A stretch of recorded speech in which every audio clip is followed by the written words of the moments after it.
আলহামদুলিল্লাহ, যাবতীয় প্রশংসা সর্বদ্রষ্টা পালনকর্তা রিজিক দাতা আহকামুল হাকিমিন রব্বুল আলামিন যে আল্লাহ পাক এই ঠান্ডার মৌসুমকে দুরভিত করে আল্লাহ মনোরম পরিবেশ তৈরি করে দিলেন, সেই আল্লাহর শুকরিয়া জ্ঞাপনার্থে সকলে উচ্চরবে বলিষ্ঠ কণ্ঠে কোরআনের ভাষায় জোরে সোরে তেলাওয়াত করি আলহামদুলিল্লাহ।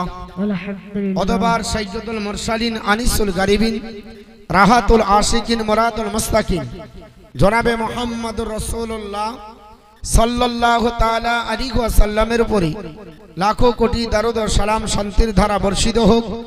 সকলে প্রাণ খুলে বলি আল্লাহুম্মা আমিন। আজকে আমি একটি বিষয় আপনার বলা হচ্ছে আলোচনা করব, কারণ ইমাম সাহেব আমাকে ঘর থেকে বের হওয়ার পূর্বে আমাকে বলছে, হুজুর যদিও বলা ঠিক নাই তাও বলছি, যেন একটু কবরের আযাব এবং হাসর নাসর সম্পর্কে, কিয়ামত সম্পর্কে, হাসরের ময়দানের ভয়াবহতা কেমন হবে, ইবাদত সম্পর্কে একটু আলোচনা করবেন। কারণ আমরা আপনার মুসলমানে অনেক গাফিল, এর জন্য আমাদের একটু হাসরের ভয় ভীতি, হাসরের ময়দানের পরিস্থিতি কেমন হবে এ সম্পর্কে একটু আলোচনা করতে আমাকে নির্দেশ করলো। আপনার কথায় আছে, যার বাড়িতে থাকি তার মরেছে মা, আর তার কান্দরে না কান্দিলে থাকতে দেবে না, একটা গোধা বাংলায় আছে না? এখন ইমাম সাহেবের চিন্তাধারা যে হুজুর আমি তো নামাজের কথা বলি, কিন্তু আপনার নামাজি তো সেই তিনটাই আছে। যদি আপনার বলে হচ্ছে বক্তব্য শোনার পরে এক একটা নামাজি হয়, আর শোনেন নামাজ আপনার বলে হচ্ছে এখন মানুষ পড়ছে না, এটা কিন্তু সব জায়গায়, আপনাদের এখানে বলে নয়, যত জায়গায় গেলাম নামাজি বানাতে পারা যায় না। গত কয়েকদিন আগে মেদিনীপুর ঘাটালে ছিলাম, বক্তৃতা করলাম, আমাকে খুশি হয়ে নাজরানা দাঁত যা দেওয়ার দরকার ছিল তার থেকে বেশি দিয়েছে। গিফট হিসাবে বরণ করে আমরা ব্যাচ দিই, ওখানে ব্যাচ না আমাকে একটা ডিনার সেট দিয়েছে, পাথরের ডিনার সেট হয় না, ওটা দিলে তো আমি ভাবলাম যে এদের এত যখন উদার মন, তাহলে মনে হয় যা বলবো তাই শুনবে। আপনার 2.5 ঘন্টা প্রায় বক্তৃতা দেওয়ার পরে একটা নামাজই বানাতে পারলাম না। বলছে হুজুর সব দিতে পারবো, ওইটা কথা দিতে পারবো না। বলে কেন? বলছে যদি কাল থেকে না নামাজ পড়তে পারি। আল্লাহর নবী সোনার জবানে বললেন, সাহাবারা, হে আমার সাহাবারা শোনো, ইন্না আউয়ালা মা ইউহাসিবু বিহিল আবদি ইয়াউমাল কিয়ামাতি সালাতুহু। নাসাই শরীফের হাদিস 55 পৃষ্ঠাতে এসেছে, নবী আমার বলেছে কিয়ামতের দিন সর্বপ্রথমে আল্লাহ তার বান্দা বান্দীকে জিজ্ঞাসা করবে তার নামাজের ব্যাপারে। সর্বপ্রথমে যে বিষয়টা জিজ্ঞাসা করা হবে, ওই বিষয়টা কোন বিষয়? নামাজের বিষয়টা জিজ্ঞাসা করা হবে।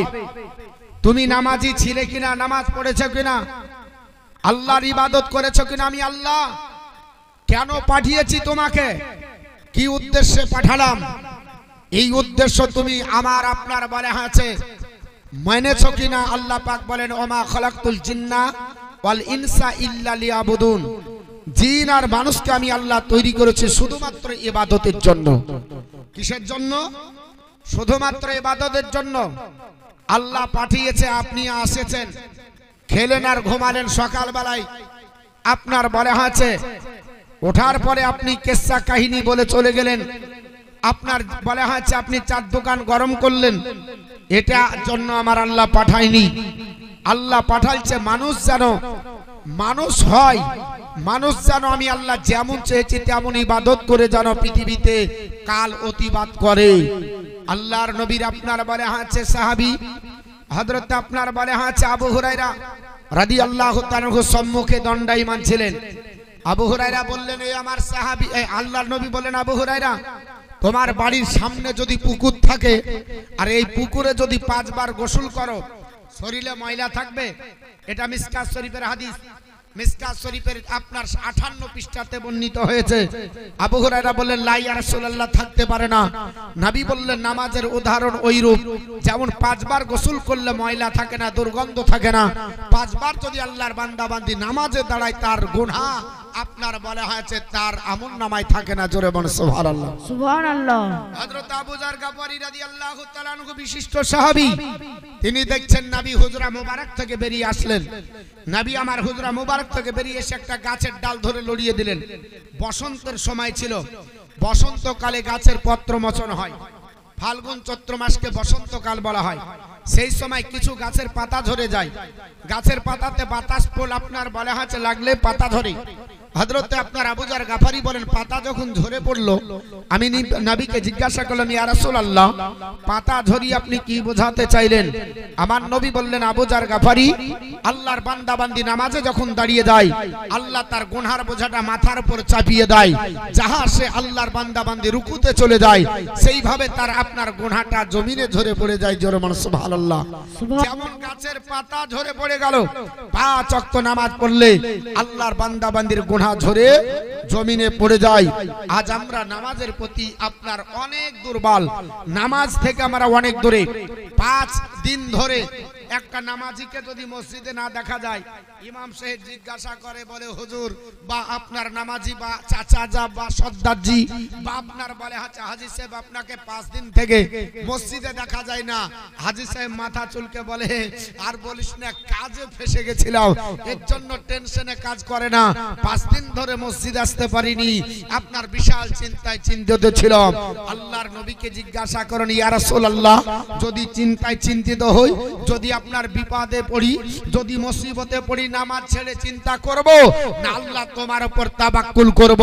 আল্লাহর আপনার নবী বলেন, যে সময়তে আমি বিপদে পড়ে যেতাম, সঙ্গে সঙ্গে নামাজে দাঁড়িয়ে যেতাম, কারণ নামাজ পড়ার পরে আমার আল্লাহ ওই সমস্যার সমাধান করে দিত। জোরে বলেন সুবহানাল্লাহ। সুবহানাল্লাহ। কারণ আমার আল্লাহ বলেছে, ইয়া আইয়ুহাল্লাযিনা আমানু, ইয়া আইয়ুহাল্লাযিনা আমানু ইসতাঈনু বিস-সাবরি ওয়াস-সালাহ। হে ইমানদার বান্দা বান্দিরা, আমি আল্লাহর কাছে তোমরা চাও নামাজের মাধ্যমে এবং ধৈর্যের সাথে। আল আস, আপনার আল্লাহ একটা কসম খেয়ে বলছে, ইন্নাল ইনসানা লাফি খুশ, সমস্ত মানব জাতি ক্ষতিগ্রস্তের মধ্যে। ইল্লাল্লাযিনা আমানু ওয়া আমিলুস সলিহাতি ওয়া তাওয়াসাউ বিল হাক্কি ওয়া তাওয়াসাউ বিস সাবর। কিন্তু তারা ক্ষতিগ্রস্তের ভিতরে নাই যারা ঈমান আনার পরে আমালে সলিহা করেছে এবং সৎ কাজের জন্য যারা আপনার আহ্বান করেছে, সৎ কাজের আহ্বান করে মানুষকে ডেকেছে এবং অসৎ কাজ থেকে মানুষকে দূরে রেখেছে, তারা আপনার ক্ষতিগ্রস্তের ভিতরে হবে না। আমার আল্লাহ পাক অপর জায়গায় বলে, ইন্নাল্লাযিনা আমানু ওয়া আমিলুস সলিহাতি উলাইকা হুম খায়রুল বারিয়া। নিশ্চয় তারা যারা ঈমান আনার পরে আমালে সলিহা করেছে, এরা হলো সৃষ্টির সেরা। জোরে বলো সুবহানাল্লাহ। এরা কারা? এরা হলো সৃষ্টির সেরা। এখন আমরা ইবাদতকে আমরা মনে করি আমাদের উপর জোর জবরদস্তি চালানো। শুনে রেখে দেন, আমি যে আয়াতে মুকাদ্দাসা তেলাওয়াত করেছি, এই আয়াত সম্মুখে রেখে হাদিস আর কোরআনের উপর আলোচনা হবে।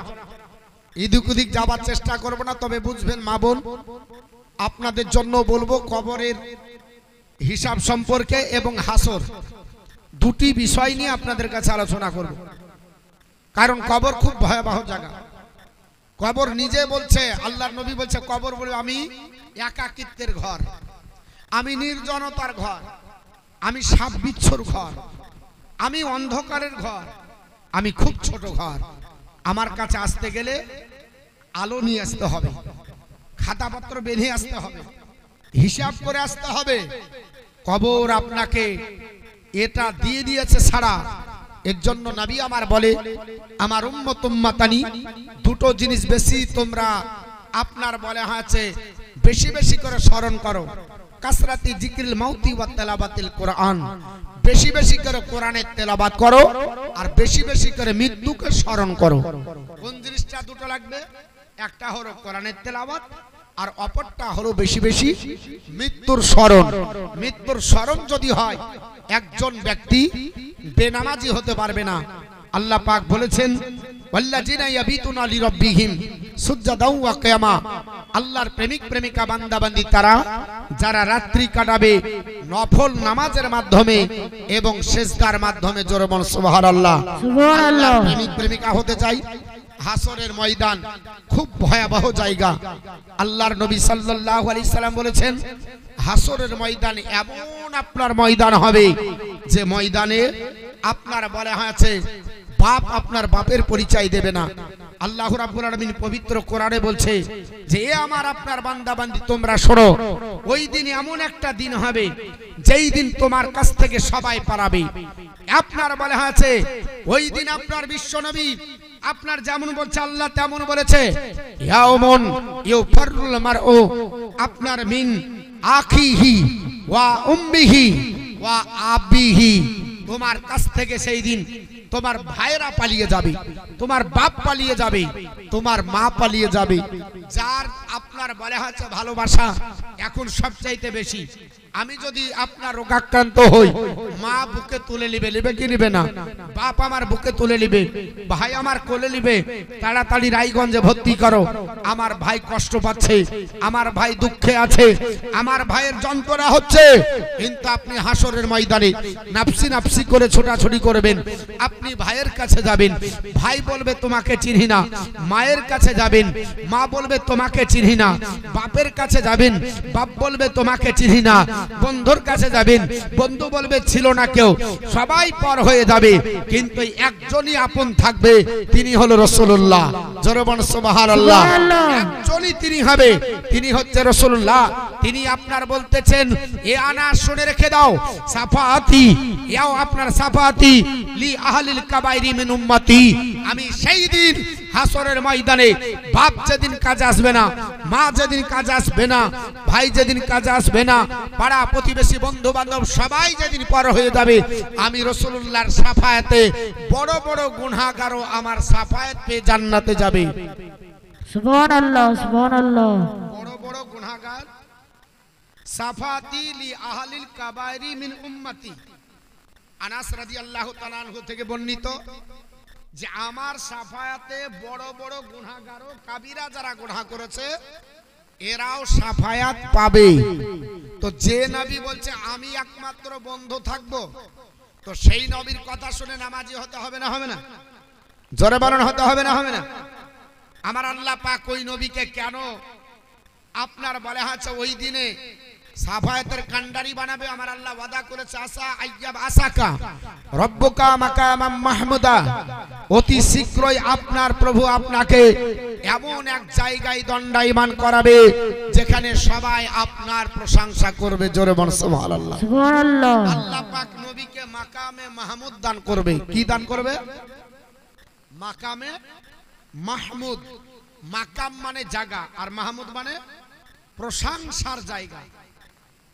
একটা ছেলে যখন বোর্ড স্ট্যান্ড করে, মাধ্যমিকে বোর্ড স্ট্যান্ড করেছে, তার কাছে সরকারি লোক যায় না, মন্ত্রীরা যায় না, আপনার পুলিশের আপনার প্রশাসন বিভাগের যিনি হেড অফ দা ডিপার্টমেন্ট আছে তিনি যান না, যাই যে পুরস্কার দেয় না দেয় না? বলে তোমার জায়গাটা হচ্ছে পশ্চিমবঙ্গের ভিতরে মাধ্যমিক বোর্ডে 1 নাম্বার। আল্লাহ পাকের বোর্ডে 1 নাম্বার যাকে আল্লাহ জায়গা দান করবে তিনি হচ্ছে রাসূলুল্লাহ। পৃথিবীতে একটা জায়গা আছে হাজারে আসওয়াদ আর রুকুনে ইরাকির সামনাসামনি, যারা উমরা বা হজ করেছে দেখে এসেছেন, কাঁচ দিয়ে ঘেরা আছে জায়গাটা। জায়গাটার নাম হলো মাকামে ইব্রাহিম। মাকামে ইব্রাহিম। কাবা ঘর যেমন যেমন দরকার গাথা আল্লাহ পাক ইব্রাহিম আলাইহিস সালামকে ওখানে দাঁড়িয়ে দিয়েছিলেন। ইব্রাহিম আলাইহিস সালাম গেঁথেছে, ইসমাইল আলাইহিস সালাম সহযোগিতা করেছে।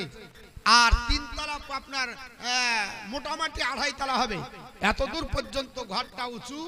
এর জন্য ফারাসের দরকার হয়নি, এর জন্য ময়ের দরকার হয়নি, এর জন্য আপনার কোনো ব্যবস্থার দরকার নাই। ওই মাকামে ইব্রাহিমে দাঁড়িয়ে ইব্রাহিম আলাইহিস সালাম ছাদ পর্যন্ত গেঁথেছে, আর ওখানে ইব্রাহিম আলাইহিস সালামের পদচিহ্ন আল্লাহ অঙ্কিত করে দিয়েছে। পাথরটার রং হলো সাদা ধবধবিয়া। ওই জায়গাটাকে গোটা হাজী সাহেবদের জন্য আল্লাহ এমন আপনার বলে হয়েছে নিশানি বানিয়েছে। 7টা তওয়াফ করার পরে ওয়াজিবুত তাওয়াফে 2 রাকাত নামাজ মাকামে ইব্রাহিমে দাঁড়িয়ে নামাজ পড়তে হবে। সুবহানাল্লাহ, সুবহানাল্লাহ। ইব্রাহিম আলাইহিস সালাম ওখানে দাঁড়িয়ে 2 আপনার বলে হচ্ছে কাবা শরীফ গেঁথেছিলেন বলে গোটা উম্মতে মুহাম্মদীর জন্য আল্লাহ সার্কুলার চালু করে দিয়েছে। কাবা শরীফ তওয়াফ করার পরে ওই মাকামে ইব্রাহিমকে সামনে রেখে 2 রাকাত নামাজ পড়ে নাও। এটাকে ওয়াজিবুত তাওয়াফ বলে, মানে তাওয়াফের ওয়াজিব নামাজ। এর চাইতে কোটি কোটি গুণী সম্মানের জায়গা হলো মাকামে মাহমুদ। আমার আল্লাহ পাক বলেছেন, ওয়ালা সাউফা ইউতিকা রব্বুকা ফাতারদা, হাবিব আপনাকে অতটা দিব যাতে আপনি সন্তুষ্ট হয়ে যান। আমার নবী সোনার জবানে বলছেন, সাহাবারা, লিকুল্লিন নাবিয়্যিন দাওয়াতুন মুস্তাজাবা, প্রত্যেক নবীকে আল্লাহ একটি করে স্পেশাল দোয়া দান করেছে। জোরে বলুন সুবহানাল্লাহ। প্রত্যেক নবীকে আল্লাহ একটা করে স্পেশাল দোয়া দান করেছে। একটু বিষয়টা বুঝবেন। আমি যেহেতু হাদিস কোরআন নিয়ে আলোচনা করব, আমি আপনাদের কাছে সঙ্গে সঙ্গে বোঝাতে পারবো না, একটু আমাকে ভিত গাড়তে হবে। প্রত্যেক নবীকে আল্লাহ কি করেছে? একটি করে স্পেশাল দোয়া দান করেছে। আদম আলাইহিস সালাম থেকে ঈসা রুহুল্লাহ পর্যন্ত সমস্ত নবীকে আল্লাহ এই দোয়াটা দান করেছিলেন। কিন্তু আদম আলাইহিস সালাম দুনিয়াতে চেয়ে নিয়েছেন, শীষ পয়গম্বর দুনিয়াতে চেয়ে নিয়েছেন, হুদ পয়গম্বর দুনিয়াতে চেয়ে নিয়েছেন, লুত পয়গম্বর দুনিয়াতে চেয়ে নিয়েছে, ইব্রাহিম পয়গম্বর দুনিয়াতে চেয়েছে, ইসমাইল জাবুল্লাহ দুনিয়াতে চেয়েছে। এক কথায় সমস্ত নবী ওই দোয়াটা তারা দুনিয়াতে চেয়ে নিয়েছেন, কেউ রাখেনি। নবীকে হযরত আনাস বললেন, নবী গো, আপনাকে কি আল্লাহ দান করেনি? নবী বললেন, হ্যাঁ, আমাকেও দান করেছে। ইয়া রাসূলুল্লাহ, ওই দোয়াটা আপনি কি করেছেন?